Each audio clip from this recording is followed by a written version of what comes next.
So Federated Media was started about a year and a half ago as a company to provide publishing services, business services, revenue generating services for the leading independently published blog sites, community sites, user-generated sites.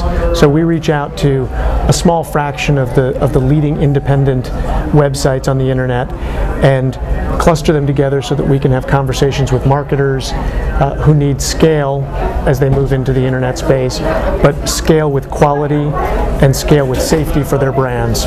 When we notice in the marketplace that an audience is looking to the independent voice because they're not getting that information somewhere else, we then recognize that as an opportunity to aggregate several of these sites together so that we have an opportunity for marketers to reach a large audience of their potential customers.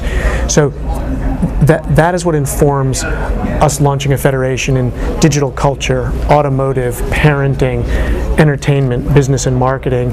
And then within each of those federations, we have a combination of a subjective look, which is John Battelle, who's FM's founder and chief talent scout, is looking for the kinds of quality journalism that he would have published in Wired or the industry standard.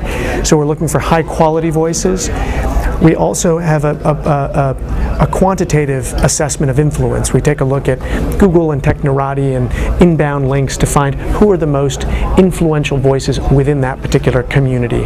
So it's a combination of subjective quality journalism as well as an objective measure of influence in the broader community.